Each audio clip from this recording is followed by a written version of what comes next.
Oh my God, we're screwed! Oh my God, failure!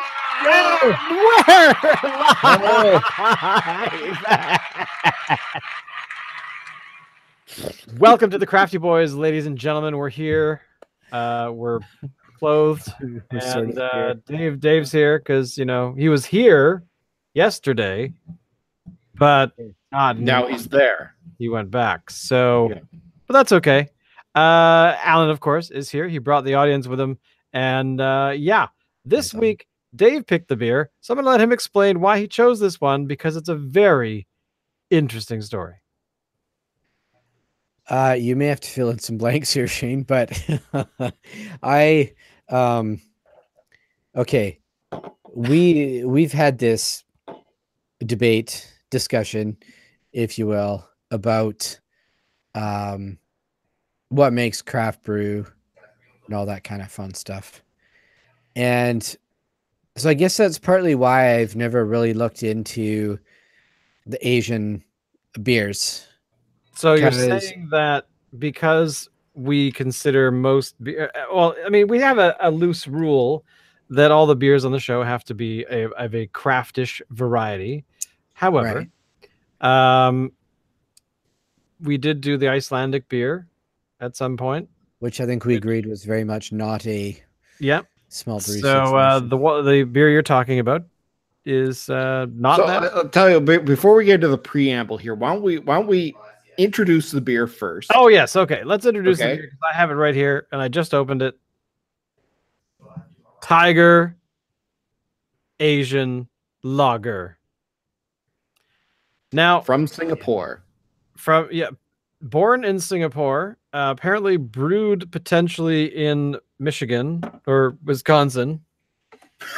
We're not entirely sure. That was a different beer. Well, no. Well, this apparently is also somewhere in North America. Basically, these beers supposedly are brewed potentially elsewhere, not necessarily in Singapore, I guess.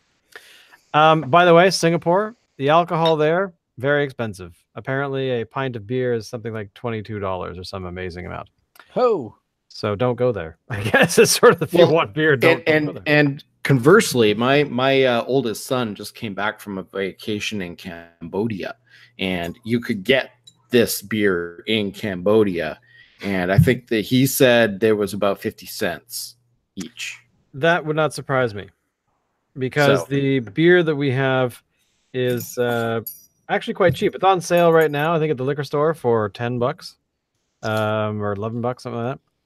I think I paid 13 and change altogether. So I mean, it's more expensive at smaller liquor stores, but overall, hey. So it's a lager. Now we don't normally have lagers on the show. No, you know what? Honestly, I'm not a big fan of lagers. I'll say that before I even try it, but we'll give it its due. Now, while we're trying it, Dave, you didn't get to finish your story about why you picked this particular beer. Right, because I like it.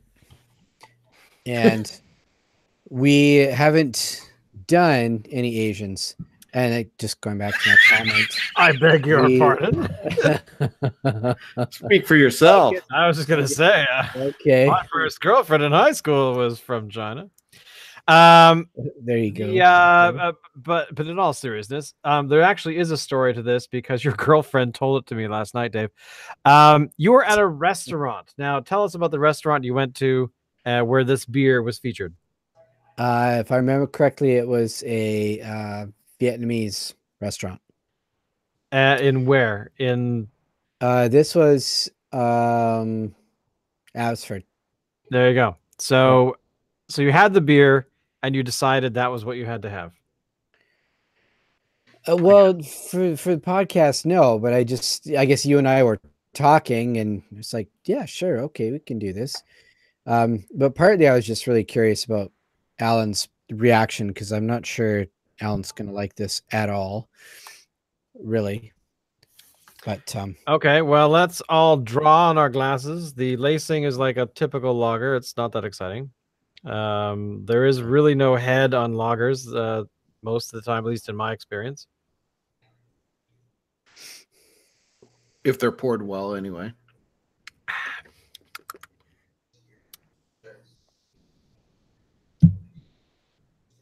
It tastes like lager.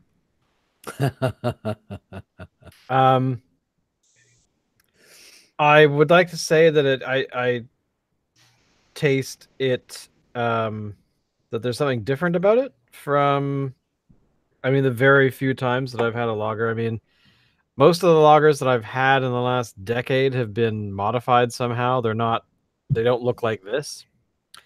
But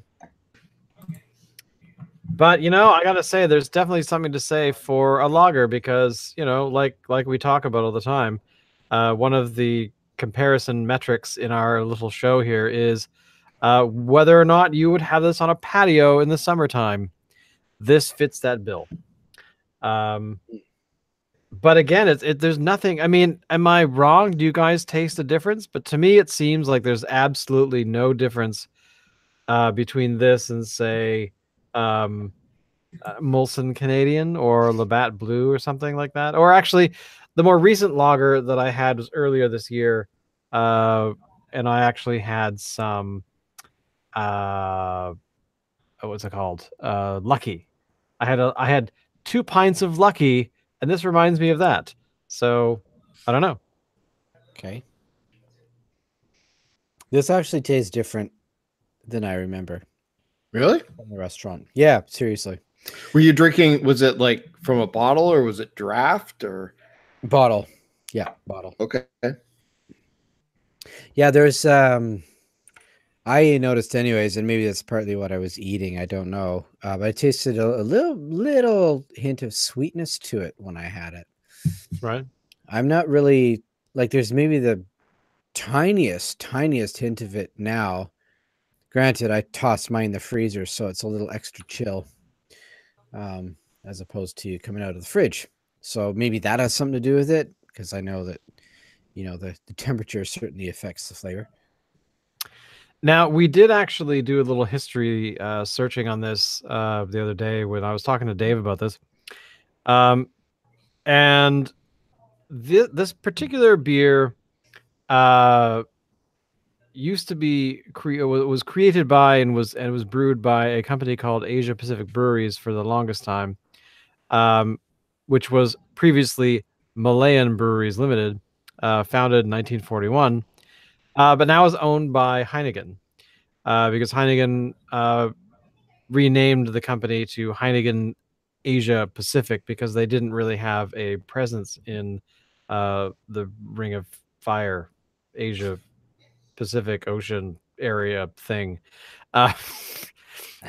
Worst description of Asia Pacific. But anyway, so I was a little sad by that it had been bought by them. But again, I don't remember. I know that I've had this beer before, but I don't recall when. And again, it was probably at some Japanese restaurant or Chinese restaurant or something like that. So yeah, I don't know. Do you guys think that the purchase of this company might have been a bad idea? No. In order for any company's beer to be marketed around the world, it requires a lot of production. Definitely is not a small craft brew operation, and that would be the same, say, if like Phillips somehow managed to produce enough Blue Buck that they could market it in other countries around the globe. I would say that Phillips would then cease to be a craft brew company.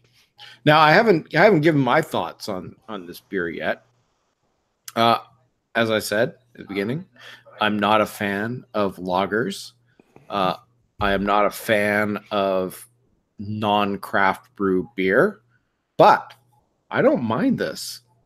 I'm detecting a bit of a sweetness to it that I don't detect usually in lagers. Yeah. Now, and I'll say this: I don't drink a lot of lagers. I've probably had, I think I had Coors Light or something in the summer, and surprisingly, it tasted like bananas to me. Yeah, actually, man, I know. Sorry, it was not a Coors Light. It was a Bud Light. Whatever, same thing, right? This tastes infinitely better than the Bud Light did. I'm not willing to say that it's going to be as good as, say, some of the craft beer lagers that we could see out there from, say, Phillips or Parallel 49. But, you know, it's got its own flavor, and I could see myself drinking this on a patio on a hot day. Yeah, I could see that. The thing about this beer is that it's which I was reading the other day, and I just brought it up again. But the author Anthony Burgess, who wrote Clockwork Orange and a whole bunch of other books, his very first novel, I gather, is called "It's Time for a Tiger," and the book, because when he wrote the novel, he was actually in Asia, and this was a beer that was available then, because this beer has been around since the 30s. Pardon me, 31, I think. But the beer, the novel came out in. Let me see. It was published in 56. So yeah. So it's the title's based on the actual slogan of the beer at the very beginning that ran for about 40 odd years or so, which with their marketing was "It's time for a tiger," and that was it. So I don't know. Yeah. So what? I don't know. I'm trying to think of other lagers I've had that I've really enjoyed, and I think 2 events ago for the Great Canadian Beer Fest was I think a lager focused one. It might have been 3 years ago. But there was a lot of dark lagers, like things that looked like a stout but were lagers, and I enjoyed those. I thought they were a lot more tasty. This style, with the really clear filtered beer, it's not really high in my palate list because it just doesn't wow me. No, there's a lager that Moody Ales makes called it's a Vienna lager, and it is absolutely superb. In fact, I think we should do it on the show at some point. Not right now, but maybe we're gonna closer to the summer. Run, and we're gonna all leave and go to the liquor store. We'll be back in about half hour 45, and then we'll be ready. That's not what I meant. That's not what I meant. But it was remarkable. Actually, I had it at the Drake with Lockhart. Lockhart and I went to the Drake Eatery here in Victoria one night, and when he was in town, and we had the Vienna lager from Moody Ales, and it was really, really good. So yeah, a depth of flavor I wasn't expecting from a lager. That would probably, out of all the lagers I've had, that would probably be my absolute favorite. Yeah. But this one, for what it is, isn't bad. Having said that, I don't think I'd buy it again. Just because, I'm not supporting a local company by buying it, and I would much rather support something that's local. Or local meaning Canadian or Pacific Northwest, U.S. That's fair. One thing I wish that we could really get here is Pike Brewing products. I love Pike Brewing. Oh, Pike Brewing in Seattle. Oh, so good. They used to sell their stuff here in Victoria, and I haven't seen it in a long time. But they made this Scotch ale called Kilt Lifter, and it was amazing. Actually, I seem to recall, didn't we look at that one once? I don't know. I haven't seen it in forever, so. We did do a Scotch ale. I think that was the we've done a few Scotch ales, but Kilt Lifter from Pike, if they even still make it, I don't know. That was special. Hmm. But anyway, good pick, Dave. I'm glad you don't We mind. can now add Singapore to our That's map. true. Yes. That is very true. I've been updating the map of all the brews that we've had. I tweeted it out a little while ago. Excellent. But yeah, we've actually had you know, it's getting full. Now the thing about our map though is that we're really seeing very few Russian beers. We're seeing like zero. This will be the first Asian beer, but I've actually noticed there's nothing really coming from the south. There's nothing really coming from like South America or Australia for that matter. I mean, I think over here from Australia, I think once in a while you see what is that? The popular beer, Foster's. Yeah, Foster's. Yeah, exactly. That is the only Australian beer, but I am sure that there are many, many more.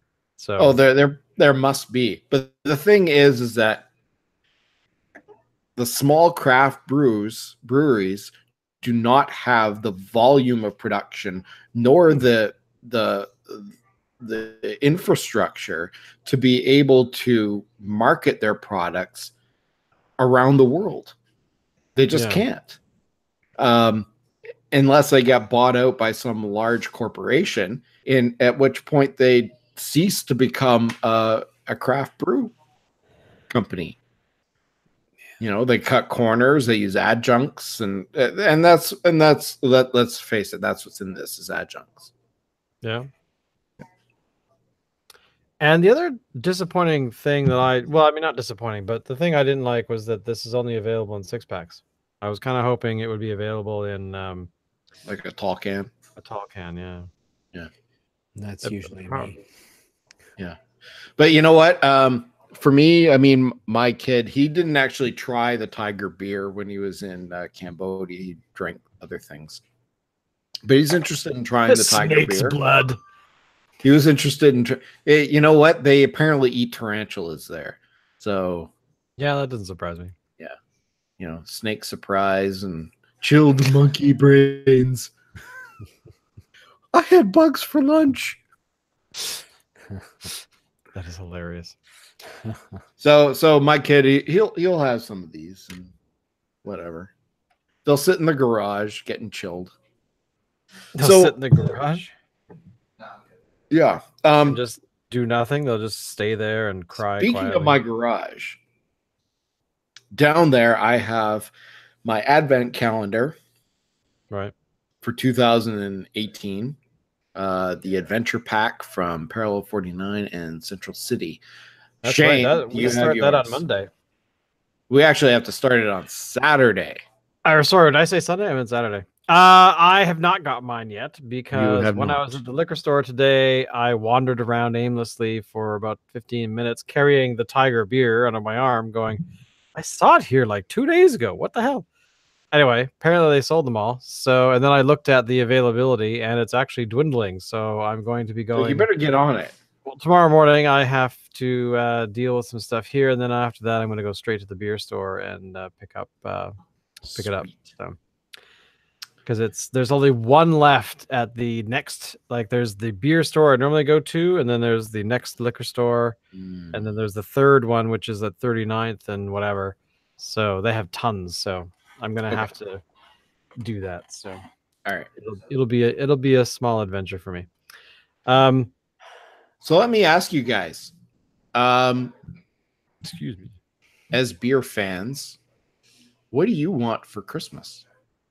Like, if you were to make a Christmas list for a craft beer fan, what would you be asking for? I would want a bunch of crystal malt, some grains, for home brewing. Yeah, I mean, ultimately that's kind of that's the direction I would go in, because then I could make more beer. But I think for beers that I would not normally get, I might actually select I would probably go to a liquor store and just look at things and take pictures of them, saying these are the beers that I want. Because there's definitely beer that I see that I think would be interesting, but I know they're only around for a short period of time, and whether or not we can all get them. But if I wasn't focused on making sure that the beer that I want to try is for the podcast, then I would definitely, yeah, I would definitely, have to invest a bit more research time. I mean, there's actually been times where I thought, that beer we totally have to do, and I was thinking of actually mailing you guys beer. I'd be okay with that. So it's something that we can do. But we've been, overall, we've been fairly lucky that we've actually found the beer all throughout our different locations. And so, yeah. I mean, that's probably what I would do, because I would probably want to see the most bizarre beers that I could find and just try them, because, why the hell not? What about you, Dave? Would you be like taking photographs of like 400 Radlers? Is that what you do? Well, I would attempt. I don't think there's that many. Among other things, I would want a set of those plastic beer steins that you can throw in the freezer. And they've got that with the liquid, like in. Yeah, that freezable. I'm not even sure what the stuff is, but anyways. Okay. Yeah. Yeah. I like those. I think they're cool. Interesting. Are you opening a second one there, Alan? Yeah, I am. I don't actually know what the IBU rating is. It's going to be very, very low, if at all. It will be. It's a lager. Why? It'll be like 1. Yeah. So, I mean, speaking of Christmas, what, Dave, are you going to want to try and do our adventure on the 24 days of beer for Advent? I think I'll pass. As usual. Well, Alan and I have done it for 2 years in a row now. This will be our 3rd year. Yeah. We keep them really short. It's maybe 10 minutes, 15 at the most, depending on what strikes our fancy. And it also depends on the beer, because the first year we did it, the beer that was in the pack was, I think there were like maybe 2 or 3 unique ones, and the rest of them were other beers that they make on a somewhat regular basis, like like seasonal ones, things like that. Right. The one last year was, I think, with the exception of Thor's Hammer, I think was entirely unique. Was there anything else that was repeated? There was that. What was that one? Mr. Needles.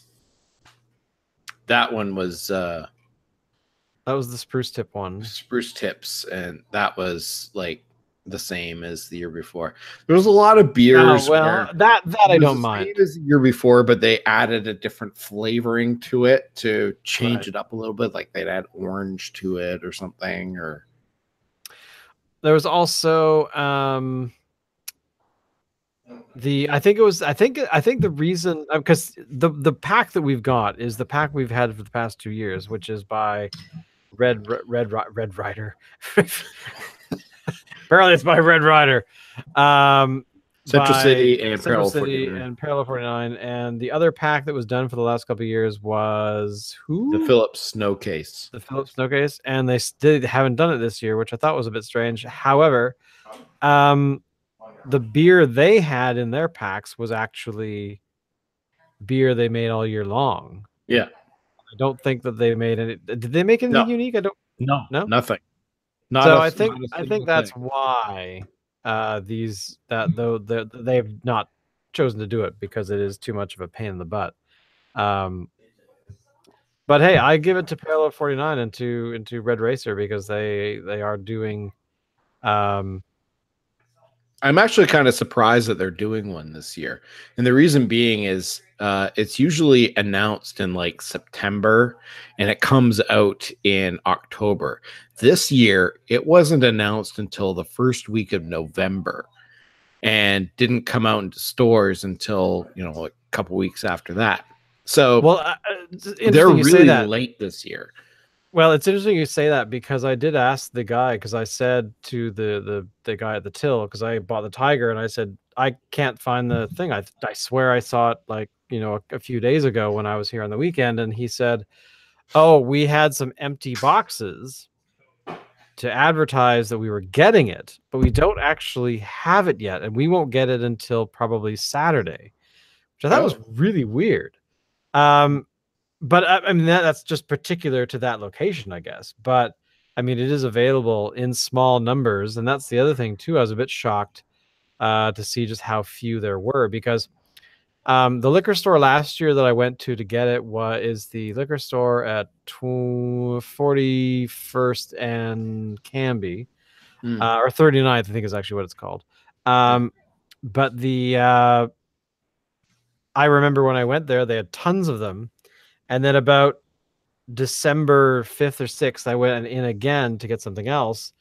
And I think for the next week's show kind of thing, whenever we started. And they had tons of the separate bottles. Like they had a whole bunch. I guess they had actually either opened them up and just separated them so you could buy them individually rather than in a pack. So I thought that was a little weird. But it does kind of make sense in a way. But they had like 2 shelves of this stuff, like, hundreds of bottles of different things. So I thought that was kind of weird at the time. But in retrospect, now I'm thinking, well, actually, that's actually not a terrible idea, because, what if I liked day 40 or day 40? What if I liked day 4? And I was like, God, I actually really want more of that. And I could actually go to that store and there might be some. So, so I would actually kind of encourage people to try that, because if you don't want to buy the entire pack, I mean, it's reasonably priced for the amount of beer you get for that sort of thing. That's all unique. I think it would be kind of a cool thing to be able to hopefully go to your local BC liquor store to find individual bottles of the different days. So thumbs up to that. Yeah. So just a little bit of news of some beers that have come out. Yeah. Of course, the Herminator bourbon barrel aged is out in stores. Depth Charge from Lighthouse has recently come out. I saw it today. It is an oak aged whiskey beer. What does that look like? Is it similar to like the? It's a once a year thing that comes out every year around this time. It's about $10 a bottle. I actually haven't had it myself. I would love to try it.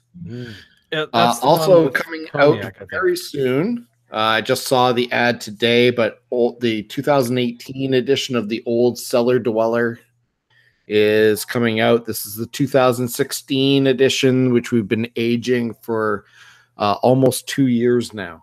I'm surprised we've actually gone this far. I am too. Actually, I was going to say I think it's time. Maybe you're saying we should buy the 2018 version and drink the 2016. Yeah, and then in a couple of years we'll do it all over again. Sure, I'm good with that. Yeah, the Depth Charge I'd like to find, because that actually, because I was looking at that 2 weeks ago. I think you brought it up somewhere, and I thought about it. So I haven't seen it in the stores though.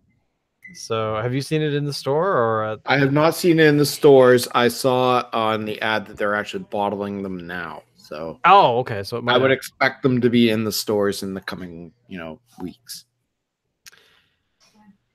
The one other thing I saw at the store today, which was really weird. Have you seen this? The Lunchbox gift pack by Steam Whistle? Yes, I have. Now, the Steam Whistle it is a metal, as far as I could tell, metal lunchbox, an actual about yay big.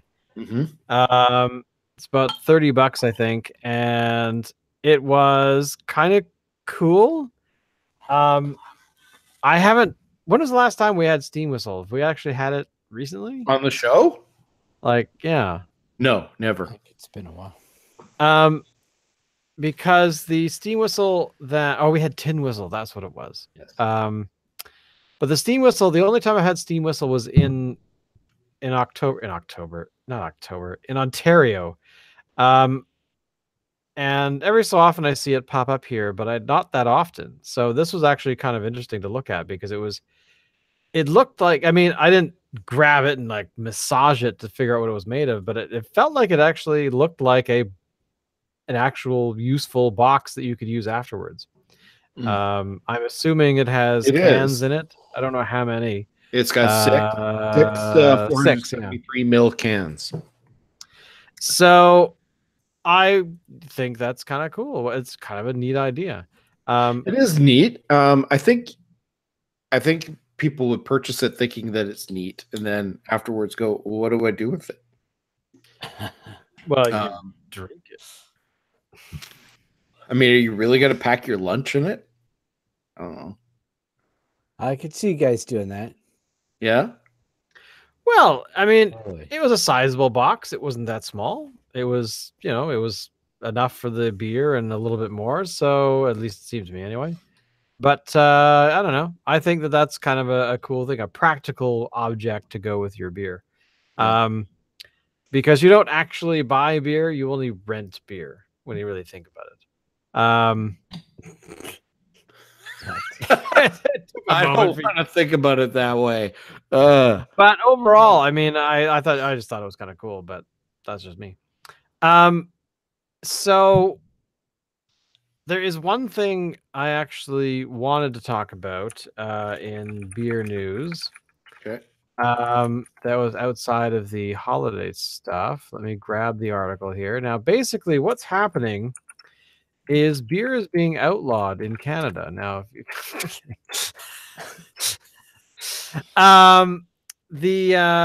There's this article which of course I haven't put into the chat, which I'll do right now because I'm a doofus. Now, this is the title of the article. Weed isn't killing craft beer. iPhones are the real threat, according to the Brewers Association, I assume, of Canada. But I gather there's this concern that when you're congregating in a place, like going, hey guys, do you want to go out for a pint? That kind of thing. That basically that's falling apart because the weed market, now that it's legal in our country, apparently that people just want to stay home and get high, and that not going out is kind of a thing. That's the concern. Now, this article is about, actually, no, that's not really what's going on. It's more about the lack of attention when you're actually hanging out with people. So is it your experience that when you go to a restaurant that somebody's on their phone, not talking to you or not paying attention? Is that kind of what goes on? No, because I have better friends.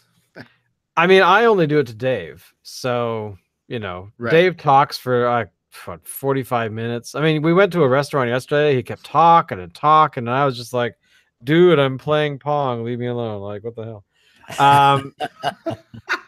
Oh, yeah. You can't. I remember years ago that I actually sort of fell into that habit where you were going out and hanging out with people and people were constantly bringing out their phones. And so was I.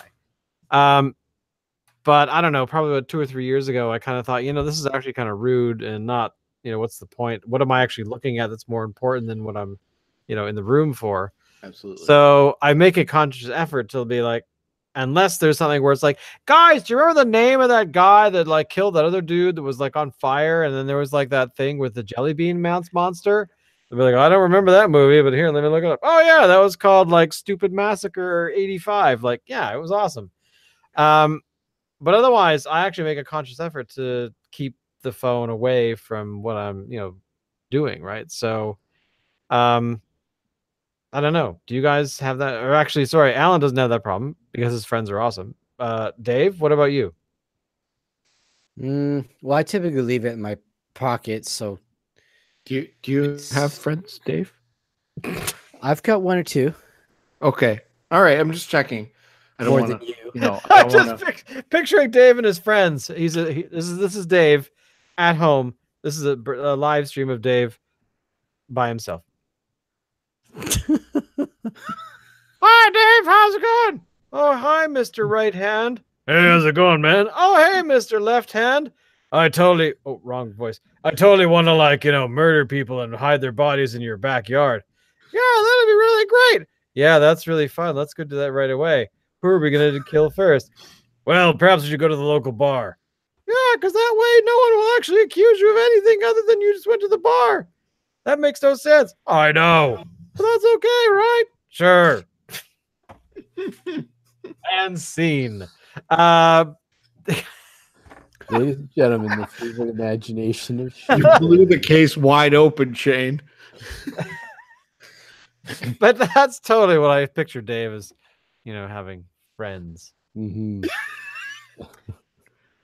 The problem is Dave has all these really important friends. They're all like professionals and stuff, so he doesn't actually talk about them because he's, legally bound and stuff. Yeah, legally bound. That's right. Yeah, I can't talk about the people I hung out with the other day. Well, why not? What do they do? I'd have They're to contract killers. So, I mean, I like this little article. It's very cute, but I thought it was kind of talking about something that has already been an issue for a while because, I mean, look at us. Look, I mean, this is a prime example here. We're not going out to a bar to drink. Instead, we are connecting over video and drinking beer together this way. Now, what did you say? I'm it's busy. Appropriate for us because we are located, hundreds of kilometers away from each other. But still, this is what's going on here. Yeah, well, I mean, granted, if we had teleportation technology, we could, of course, beam to, hey, we're going to Courtney this year. Thank you, Stephen Hawking. A jerk. How dare you tell us that it's actually not a possibility, but whatever. But, it would be kind of fun. I'd actually, to be honest, in Dubai the other day, I gather that they tested their first air cab, like an air taxi. So it's like this thing that can fit, I think, 3 people, and then it has like huge rotors on the top. It's that looks like a big drone, I guess. Did they call it a Johnny Cab? That would be kind of awesome. With the talking guy, like the mannequin guy. Hi, welcome to Johnny Cab. 2 weeks. But essentially, yeah, I mean, so I thought that might be, a device like that. I don't know what the flight time would be from here to, one of your locations, but I'm sure it's probably faster than a ferry. But wouldn't that be cool to like drink beer and then be like, hey, I'm gonna go fly back to Vancouver, it'll be fine. Yeah, nothing will go wrong. But anyway, actually, there's one other article that I wasn't going to bring up, but I'll bring it up right now just because we were talking about bourbon. How are we for time? Are we good on time? We have about another couple minutes, okay. But this one's really quick because this caught my eye when I saw it about 4 hours ago or so. Budweiser has just made a beer, and bourbon drinkers are going to be very happy. So apparently, Budweiser has gotten into the aging of beer inside of bourbon barrels, specifically Jim Beam in this case. So would that actually make you want to drink a Bud? I mean, really, when you think about it, I don't like Budweiser. I'm not a fan of lagers, as we already have talked about, but Tiger's okay.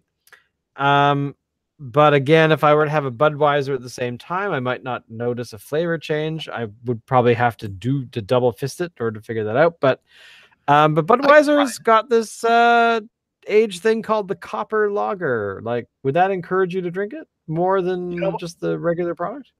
Budweiser has really been trying hard over the past couple of years to try and get into the craft beer market, to get some market share back from the people who have gone to craft beer. And this is to appeal to those people. I would try this. I would not hold out hope that it would be, any good, but I would give it a try. And look, it's in stubby bottles. I mean, how can you go wrong? It's in those sort of weird little. They're bigger than a stubby originally is, but hey, why the hell not? I mean, I like the fact that they're using it as like they've created a unique bottle to actually market it. So, what about you, Dave? Would this encourage you to drink a Bud? By the way, do you remember that commercial for the for one of the, I don't know which Super Bowl it was, but it was like the frog sitting on in the swamp going Budweiser. Oh my god, that's years ago. Oh, I know, it was ages and ages ago, but every time I think of it, it's like Super Bowl II or something. It was 1949. But yeah, so what do you think? Well, I'd be tempted to give it a shot only because of my experience with Crooked or Tooth. Really? Crooked or Tooth converted you somewhat. Interesting. Yeah, you know what? Totally. Barrel aged beers, depending on what they're being aged in, it really changes the flavor. I'd be willing to give it a shot. I'm almost to the point where I go to the liquor store. If I'm looking for something that's really different, I look for something that's barrel aged. Really interesting. I don't even care what it is. If it's aged in a barrel, it could be aged in a barrel of puke for all I care. If it's coming from a barrel, it's got to be good. I didn't really mean the puke part. On that note, as Alan pointed out, we're close to time, so I think we'll end it there on the barrel of puke fermented beer, which I think now we'll just announce the trademark, Crafty Boys, barrel of puke. But thank you all for watching, and definitely come back. Why isn't our beer selling? Because you called it barrel of puke. Why? Why did we do that? Because we were drunk. Bye.